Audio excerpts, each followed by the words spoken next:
अनंत नीला अद्भुत दुनिया। हमारा ग्रह एक नीला ग्रह है। महासागर इसकी सतह के अधिकांश भाग को ढके हुए हैं। ये विशाल और अविश्वसनीय रूप से गहरे हैं। सदियों से इंसान समुद्र को देखते रहे हैं। हमने सोचा है कि लहरों के नीचे क्या है। महासागर में बहुत सारे रहस्य हैं। यह एक बड़े रहस्य की जगह है। हम अपने महासागरों के सबसे गहरे हिस्सों के बारे में जितना जानते हैं, उससे ज्यादा हम चांद की सतह के बारे में जानते हैं। कल्पना कीजिए कि आप एक बड़े अंधेरे जंगल के किनारे पर खड़े हैं। आप केवल पहले कुछ पेड़ ही देख सकते हैं। महासागर ऐसा ही है, लेकिन बहुत बहुत बड़ा। यह हमारी जिज्ञासा को जगाता है। हमें इसकी छिपी गहराई का पता लगाने और वहां पनपने वाले जीवन की खोज करने के लिए आमंत्रित करता है, जिसे ज्यादातर लोग नहीं देख पाते हैं। महासागर के विशाल आकार को समझना मुश्किल है। यह हजारों मील तक फैला है। कुछ जगहों पर यह कई मील गहरा है। सूर्य का प्रकाश, जो जमीन पर बहुत कुछ जीवन देता है, इस पानी की दुनिया में केवल थोड़ी ही दूर तक प्रवेश कर सकता है। उसके नीचे अंधेरा छाया रहता है। फिर भी समुद्र के सबसे गहरे, सबसे अंधेरे, सबसे ठंडे हिस्सों में भी जीवन है। अद्भुत जीव इन विषम परिस्थितियों में जीवित रहने के लिए अनुकूलित हो गए हैं। उन्होंने ऐसी जगहों पर रहने के तरीके खोज लिए हैं जहां इंसान नहीं रह सकते। महासागर केवल एक निवास स्थान नहीं है, यह कई अलग अलग दुनियाएं हैं। सभी एक दूसरे के ऊपर परतदार हैं। प्रत्येक के अपने अनोखे निवासी और जीवित रहने की चुनौतियां हैं। गहरे समुद्र में भारी दबाव के बारे में सोचो। यह ऐसा है जैसे कई हाथी एक छोटे से सिक्के पर खड़े हों। फिर भी जीवन फलता फूलता है। लगातार जमा देने वाली ठंड के बारे में सोचो। फिर भी जीवन कायम है। महासागर प्रकृति का एक शक्तिशाली बल है। यह हमारे मौसम को आकार देता है। यह लाखों लोगों को भोजन प्रदान करता है। यह हमारे द्वारा सांस लेने वाली अधिकांश ऑक्सीजन का उत्पादन करता है। यह हमारे ग्रह की जीवन रेखा है। महासागर को समझना केवल हमारी जिज्ञासा को संतुष्ट करने के बारे में नहीं है, यह खुद को और अपनी दुनिया को समझने के बारे में है। जितना अधिक हम सीखते हैं, उतना ही हम महसूस करते हैं कि हम इस विशाल नीले जंगल से कितने जुड़े हुए हैं। तो चलिए एक यात्रा शुरू करते हैं। इस विशाल नीले अज्ञात में एक यात्रा। हम सूर्य के प्रकाश वाले सतही पानी से यात्रा करेंगे, जो परिचित जीवन से भरा हुआ है, रहस्यमय गोदूली क्षेत्र में। फिर हम और नीचे उतरेंगे, रसातल के आधी रात के अंधेरे में। हम अजीब और अद्भुत जीवों का सामना करेंगे। कुछ प्रागैतिहासिक अतीत के दिग्गज हैं, अन्य छोटे चमकते हुए प्राणी हैं जो अंधेरे को रोशन करते हैं। महासागर की कहानी अस्तित्व, अनुकूलन और अविश्वसनीय जैव विविधता की कहानी है। यह एक ऐसी कहानी है जो अभी भी लिखी जा रही है, जिसमें हर समय नई खोजें हो रही हैं। आइए हम अपने दिमाग को गहरे समुद्र के अजूबों के लिए खोल दें। हमारी यात्रा महासागर की सबसे ऊपरी परत से शुरू होती है। इसे सनलाइट जोन या एपिपेलैजिक जोन कहा जाता है। यह लगभग 200 मीटर या 650 फीट तक फैला है। जैसा कि इसके नाम से पता चलता है, यहां सूर्य का प्रकाश पहुंच सकता है। यह सूर्य का प्रकाश महत्वपूर्ण है। यह फाइटोप्लैंक्टन नामक छोटे पौधों को बढ़ने देता है। यह सूक्ष्म जीव समुद्री खाद्य जाल का आधार है। ये समुद्र के घास जैसे हैं। छोटे ज़ूप्लैंक्टन से लेकर विशाल भेल तक कई जानवर प्रत्यक्ष या अप्रत्यक्ष रूप से इन पर निर्भर करते हैं। यह क्षेत्र गतिविधियों से भरा हुआ है। यहीं पर हमें समुद्री जीवन का अधिकांश भाग मिलता है, जिससे हम परिचित हैं। सनलाइट जोन में रंग चमकीले होते हैं, दृश्यता अच्छी है। समुद्र के जीवंत शहर, प्रवाल भित्तियां यहां गर्म साफ पानी में पनपती हैं। मछलियों के झुंड चांदी के बादलों की तरह झिलमिलाते हुए इधर उधर तैरते हैं। डॉल्फिन लहरों से छलांग लगाती हैं। उनके चिकने शरीर गति के लिए डिजाइन किए गए हैं। समुद्री कछुए इनायत से पानी में तैरते हैं, सांस लेने के लिए सतह पर लौटते हैं। शार्क, समुद्र के शीर्ष शिकारी, इन पानी में गश्त करते हैं, पारिस्थितिकी तंत्र को संतुलन में रखते हैं। यह क्षेत्र ऊर्जा, गति और जीवन रूपों की एक चमकदार श्रृंखला से भरा है। यह सूर्य द्वारा संचालित एक दुनिया है। हमारे ग्रह के समुद्री वातावरण का वास्तव में उल्लेखनीय और उत्पादक हिस्सा है, जो अनगिनत प्रजातियों का समर्थन करता है। सनलाइट जोन के नीचे हम एक अलग दुनिया में प्रवेश करते हैं। यह ट्वाइलाइट जोन या मेसोपेलाजिक जोन है। यह 200 मीटर से लेकर लगभग 1000 मीटर या 3300 फीट तक फैला हुआ है। यहाँ सूर्य का प्रकाश मंद है। यह एक स्थायी शाम की तरह है। यहाँ प्रकाश संश्लेषण नहीं हो सकता, इसलिए यहाँ पौधे नहीं हैं। तापमान गिरता है, दबाव बढ़ता है। ट्वाइलाइट जोन में जीवन को इन मंद, ठंडी परिस्थितियों के अनुकूल होना चाहिए। यहाँ कई जानवर बायोलुमिनेसेंट हैं। इसका मतलब है कि वे अपना प्रकाश खुद पैदा कर सकते हैं। वे इसका उपयोग शिकार को आकर्षित करने, साथी खोजने या मंद, भयानक रोशनी में शिकारियों को डराने के लिए करते हैं। ट्वाइलाइट जोन के जीवों की अक्सर बड़ी आंखें होती हैं। इससे उन्हें कम रोशनी की स्थिति में देखने में मदद मिलती है। कुछ जानवर जैसे लैंटर्न फिश प्रकाश उत्पन्न करने वाले अंगों से ढके होते हैं, जिससे वे गहरे समुद्र में टिमटिमाते सितारों की तरह दिखते हैं। इस क्षेत्र के कई जीव प्रतिदिन प्रवास करते हैं। रात में वे भोजन करने के लिए सतह के पानी में तैरते हैं। फिर जैसे ही सुबह होती है, वे वापस अंधेरे गहराई की सापेक्ष सुरक्षा में उतर जाते हैं। यह पृथ्वी पर जानवरों का सबसे बड़ा प्रवास है जो हर दिन होता है। यह एक छिपी हुई यात्रा है, इन दो अलग अलग समुद्री परतों के बीच जीवन की एक विशाल आवाजाही जो सूर्य की रोशनी वाली दुनिया को नीचे के अंधेरे से जोड़ती है। ट्वाइलाइट जोन की धुंधली रोशनी को पीछे छोड़ते हुए हम अनंत अंधेरे में डूब जाते हैं। यह मिडनाइट जोन या बाथियाल जोन है। यह 1000 मीटर से नीचे 4000 मीटर या लगभग 13000 फीट तक फैला है। इन गहराइयों तक सूर्य का प्रकाश कभी नहीं पहुंचता। यह पूरी तरह से काला है। यहाँ का पानी अविश्वसनीय रूप से ठंडा है, अक्सर जमने के ठीक ऊपर। दबाव बहुत ज्यादा है, सतह की तुलना में सैकड़ों गुना ज्यादा। भोजन दुर्लभ है। ऐसी विषम और कठोर परिस्थितियों में जीवित रहने के लिए यहाँ जीवन अविश्वसनीय रूप से लचीला और अत्यधिक विशिष्ट होना चाहिए। यह एक ऐसी दुनिया है जो हमें पराई लगती है, फिर भी यह जीवन के अनोखे रूपों से भरी हुई है। मिडनाइट जोन में कई जीव प्रकाश के एकमात्र स्रोत के रूप में बायोलुमिनेसेंस पर निर्भर करते हैं। वे इसका उपयोग अंधेरे वातावरण में शिकार, संचार और बचाव के लिए करते हैं। कुछ मछलियों जैसे एंगलर फिश में अनसुनी शिकार को आकर्षित करने के लिए एक चमकदार लालच होता है। अन्य जैसे ड्रैगनफिश लाल बत्ती पैदा कर सकते हैं जिसे कई गहरे समुद्र के जीव नहीं देख सकते हैं, जिससे उन्हें एक गुप्त लाभ मिलता है। यहाँ के जानवर अक्सर काले या लाल होते हैं, ऐसे रंग जो उन्हें अंधेरे में अदृश्य बना देते हैं। ऊर्जा बचाने के लिए वे धीरे धीरे चलते हैं क्योंकि भोजन मिलना बहुत मुश्किल हो सकता है। इस ठंडी, अंधेरी, उच्च दबाव वाली दुनिया में जीवन एक अलग गति से चलता है जो प्रकृति की अनुकूलन क्षमता का प्रमाण है। मिडनाइट जोन के नीचे एबिस या एबिसल जोन है। यह क्षेत्र 4000 मीटर से नीचे 6000 मीटर या लगभग 20000 फीट तक फैला हुआ है। रसातल नाम का अर्थ है एक अथाह गड्ढा, और यह वास्तव में एक अलग दुनिया जैसा लगता है। पानी का तापमान लगातार जमने के करीब रहता है। दबाव कुचल रहा है। बहुत कम जीव यहाँ जीवित रह सकते हैं। जो करते हैं वे वास्तव में असाधारण हैं। उनके अक्सर कोमल शरीर होते हैं जो अत्यधिक दबाव का सामना कर सकते हैं। कई मेहतर होते हैं जो समुद्री बर्फ पर भोजन करते हैं। मृत कार्बनिक पदार्थों की एक सतत वर्षा जो समुद्र की ऊपरी परतों से नीचे की ओर बहती है। इस बंजर भूमि में भोजन का यही मुख्य स्रोत है। अंत में हम समुद्र के सबसे गहरे हिस्सों तक पहुंचते हैं, खाइयां या हैडल जोन। ये लंबी संकरी खाइयां हैं जो मारियाना ट्रेंच की तरह 11000 मीटर या 36000 फीट तक नीचे गिर सकती हैं। यहाँ दबाव सतह के दबाव से 1000 गुना ज्यादा है। यह पृथ्वी पर सबसे विषम वातावरण है, फिर भी यहाँ भी जीवन मौजूद है। छोटे क्रस्टेशियन, समुद्री खीरे और एकल कोशिका वाले जीव पाए गए हैं। इन खाइयों की खोज करना अविश्वसनीय रूप से कठिन है। इसके लिए विशिष्ट पनडुब्बियों की आवश्यकता होती है जो भारी दबाव का सामना करने के लिए बनाई जाती है। इन हैडल गहराइयों में प्रत्येक गोता जीवन की सीमाओं और अनोखे अनुकूलनों के बारे में अधिक जानकारी प्रकट करता है जो ऐसे दुर्गम क्षेत्र में जीवित रहना संभव बनाते हैं। खंड 4, प्राचीन गहराई से प्रतिध्वनियां, प्रागैतिहासिक समुद्री टाइटन्स। आज के महासागर अजूबों से भरे हुए हैं, लेकिन अतीत के महासागर और भी बड़े और शायद अधिक भयानक जीवों का घर थे।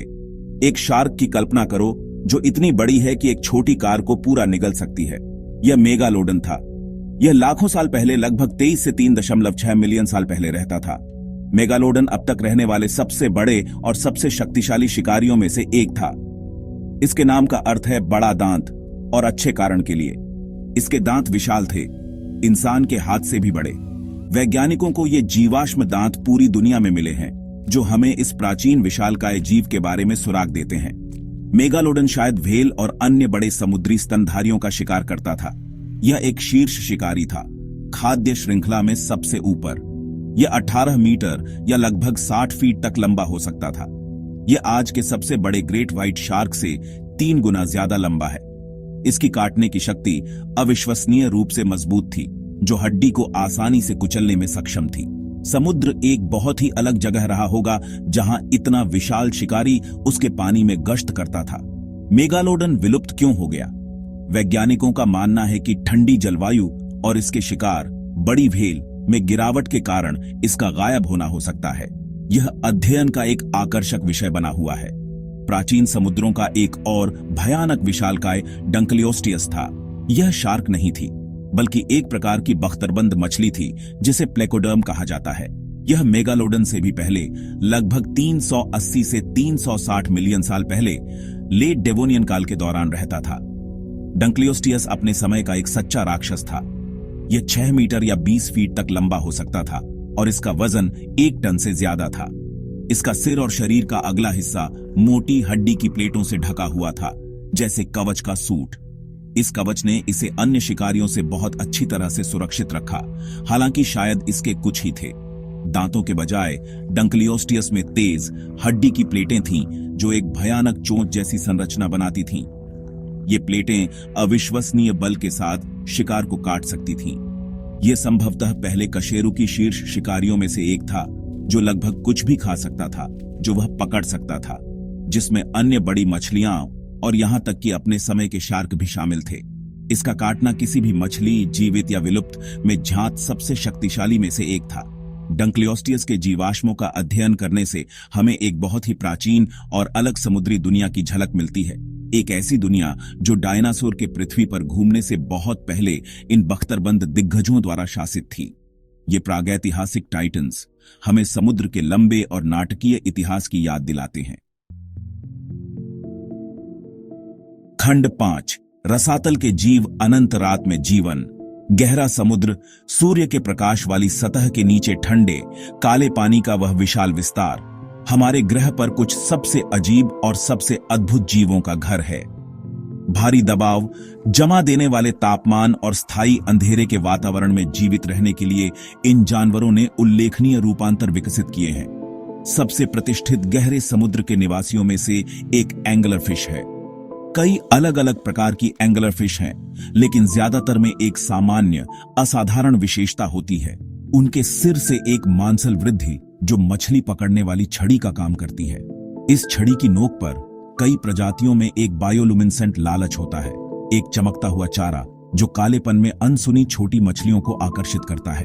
जब कोई जिज्ञासु मछली या झींगा मोहक प्रकाश के पास पहुंचता है, तो एंगलर फिश, जो अक्सर अंधेरे में पूरी तरह से छलावरण में होती है, अपना विशाल मुंह खोल सकती है और अपने भोजन को पूरा निगल सकती है। कुछ एंगलर फिश के पेट बहुत बड़े और फैलने वाले होते हैं, जिससे वे अपने से भी बड़े शिकार को खा सकते हैं। यह एक उपयोगी अनुकूलन है जब भोजन कम और दूर होता है। कुछ एंगलर फिश प्रजातियों के नर मादाओं की तुलना में छोटे होते हैं। प्रकृति के एक विचित्र मोड़ में नर मादा को काट लेगा और उसके शरीर से जुड़ जाएगा, एक स्थायी परजीवी बन जाएगा, पोषक तत्वों के बदले शुक्राणु प्रदान करेगा। यह सुनिश्चित करता है कि वे विशाल अंधेरे खालीपन में प्रजनन कर सकें, जहां एक साथी को ढूंढना एक महत्वपूर्ण चुनौती हो सकती है। गहरे समुद्र तल का एक और आकर्षक निवासी विशालकाय आइसोपॉड है। एक लकड़ी के जूं या गोली के कीड़े की कल्पना करो, लेकिन एक छोटे कुत्ते के आकार का आवर्धित। एक विशाल आइसोपॉड ऐसा ही दिखता है।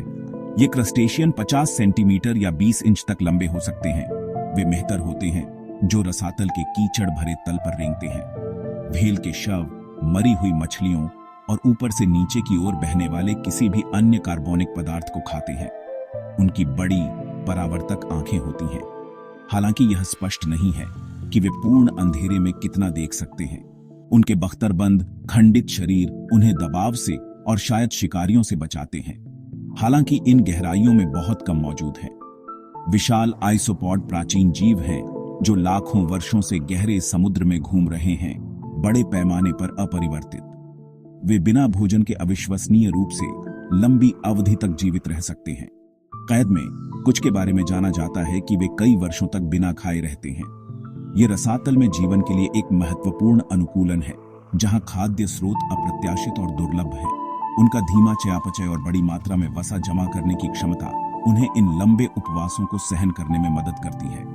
ये उल्लेखनीय जानवर एंगलर फिश और विशाल आइसोपॉड गहरे समुद्र में मौजूद अविश्वसनीय जैव विविधता के कुछ उदाहरण हैं, जो पृथ्वी पर सबसे विषम वातावरण को भी जीतने की जीवन की क्षमता का प्रमाण है।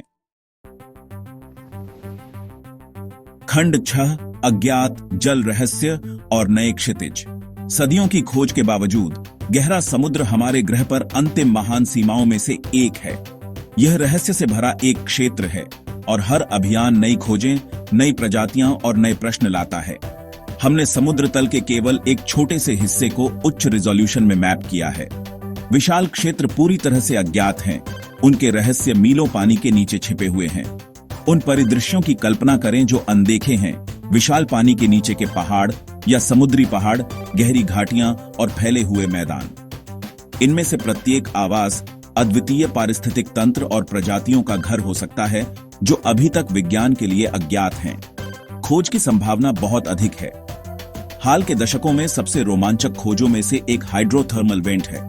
ये पानी के नीचे के गर्म झरनों की तरह है, जो समुद्र तल पर ज्वालामुखी रूप से सक्रिय क्षेत्रों के पास पाए जाते हैं। खनिजों से भरपूर अत्यधिक गर्म पानी पृथ्वी की पपड़ी में दरारों से बाहर निकलता है। इन झरोखों के आसपास पूरे पारिस्थितिक तंत्र पनपते हैं, जो पूरी तरह से सूर्य के प्रकाश से स्वतंत्र होते हैं। प्रकाश संश्लेषण के बजाय यहाँ जीवन रसायन संश्लेषण पर आधारित है। बैक्टीरिया ऊर्जा उत्पन्न करने के लिए झरोखों से हाइड्रोजन सल्फाइड जैसे रसायनों का उपयोग करते हैं। ये बैक्टीरिया एक अद्वितीय खाद्य जाल का आधार बनाते हैं, जो विशाल ट्यूबवर्म, अजीब केकड़ों और भूतिया मछलियों का समर्थन करते हैं। गहरे अंधेरे रसातल में जीवन के इन नखलिस्तानों की खोज ने हमारी समझ में क्रांति ला दी कि जीवन कहां और कैसे मौजूद हो सकता है। गहरे समुद्र के बारे में अभी भी कई अनुत्तरित प्रश्न हैं। गहरे समुद्र के जीव अंधेरे में बड़ी दूरियों पर कैसे संवाद करते हैं? इनमें से कई जानवरों के पूर्ण जीवन चक्र क्या हैं? वे इतने विरल वातावरण में साथी कैसे ढूंढते हैं? सबसे गहरी खाइयों में जैव विविधता की वास्तविक सीमा क्या है? वैज्ञानिक हमारे ग्रह की जलवायु को विनियमित करने में गहरे समुद्र की भूमिका को समझने के लिए भी उत्सुक हैं। यह बड़ी मात्रा में गर्मी और कार्बन डाइऑक्साइड को अवशोषित करता है, लेकिन सटीक तंत्र और क्षमताओं का अभी भी अध्ययन किया जा रहा है। गहरे समुद्र में पृथ्वी पर जीवन की उत्पत्ति और शायद अन्य ग्रहों पर भी सुराग हो सकते हैं। इन दूरस्थ क्षेत्रों का पता लगाने में हमारी मदद करने के लिए नई तकनीकों का लगातार विकास किया जा रहा है। कैमरों, सेंसर और सैंपलिंग टूल से lace remotely operated vehicle (ROV) और autonomous under water vehicle (AUV) अब समुद्र के सबसे गहरे हिस्सों तक पहुंच सकते हैं। ये रोबोटिक एक्सप्लोरर अविश्वसनीय चित्र और डेटा वापस भेजते हैं, जिससे हम उन जगहों को देख पाते हैं जिन्हें पहले कभी किसी इंसान ने नहीं देखा है। हर नया गोता, हर नया नमूना एक जबरदस्त खोज की संभावना लाता है। महासागर अन्वेषण का युग अभी खत्म नहीं हुआ है। कई मायनों में यह अभी शुरुआत है। गहरे समुद्र के रहस्य हमें पुकारते रहते हैं, नए ज्ञान और हमारे ग्रह के लिए गहरी प्रशंसा का वादा करते हैं। खंड 7 हमारा नीला दिल समुद्र का भविष्य। महासागर, यह विशाल और महत्वपूर्ण प्रणाली मानवीय गतिविधियों से अभूतपूर्व खतरों का सामना कर रही है। बहुत लंबे समय तक हमने समुद्र के साथ ऐसा व्यवहार किया है जैसे कि यह असफल होने के लिए बहुत बड़ा है, एक असीमित संसाधन और एक सुविधाजनक डंपिंग ग्राउंड। लेकिन अब हमारे कार्यों के परिणाम खतरनाक रूप से स्पष्ट होते जा रहे हैं। प्रदूषण कई रूपों में एक बड़ी समस्या है। प्लास्टिक कचरा समुद्र के हर कोने में पाया जाता है, सतह के पानी से लेकर सबसे गहरी खाइयों तक। समुद्री जानवर प्लास्टिक को भोजन समझ सकते हैं या उसमें उलझ सकते हैं, अक्सर घातक परिणामों के साथ। कृषि और उद्योग से रासायनिक प्रदूषक भी समुद्र में अपना रास्ता खोज लेते हैं, समुद्री जीवन को नुकसान पहुंचाते हैं और पारिस्थितिक तंत्र को बाधित करते हैं। अत्यधिक मछली पकड़ना एक और महत्वपूर्ण मुद्दा है। दुनिया भर में कई मछली स्टॉक जितनी जल्दी ठीक हो सकते हैं, उससे तेजी से कम हो रहे हैं। अस्थिर मछली पकड़ने की प्रथाएं, जैसे कि नीचे की ओर ट्रैवलिंग, पूरे आवासों को नष्ट कर सकती है। जैसे प्राचीन प्रवाल उद्यान और समुद्री पारिस्थितिकी तंत्र, जिन्हें बनने में सदियां लगती हैं। जलवायु परिवर्तन का भी गहरा प्रभाव पड़ रहा है।